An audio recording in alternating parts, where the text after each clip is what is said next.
Kentuckians' emotional tether to the bluegrass is never stronger than on the first Saturday in May, on Derby Day. As people across the world turn their eyes on the Bluegrass State, we get to show off our great traditions, and we're never more proud to call Kentucky home. Along with the horses, steeples, a blanket of roses, which receives a police escort to Churchill Downs ahead of the Derby each year, and mint juleps. Derby Day brings its share of culinary treats as well. Take the always popular hot brown.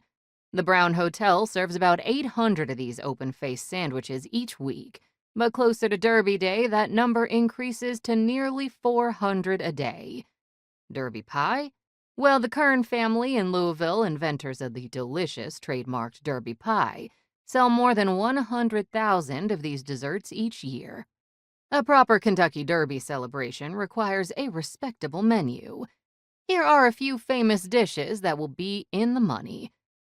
Part 3 of this book gives more information about the origins of the Derby and how to dress for the event. Part 4 offers even more recipes and party tips. Win. How to stack a hot brown.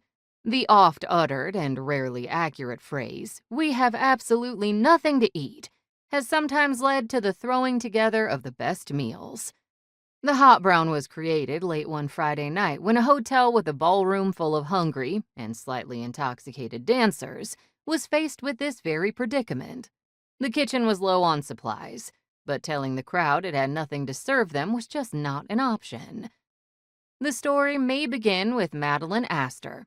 She was famous as the wife of John Jacob Astor, an American business tycoon and one of the country's wealthiest men during the Gilded Age. She was also famous as a survivor of the RMS Titanic. Her husband did not survive. Also a famous hostess, Astor used to serve her party guests toast with melted cheese and eggs in between dances. Perhaps Chef Fred K. Schmidt had her tradition top of mind when he invented the Brown Hotel's famous hot brown. In the 1920s, the popular downtown Louisville Hotel drew more than 1,200 guests each evening, and more on the weekends, for its dinner dance. After a night of dancing, having worked up quite the appetite, the guests would make their way into the hotel's restaurant for a bite to eat. One particularly busy night, Chef Schmidt was out of just about everything in his kitchen.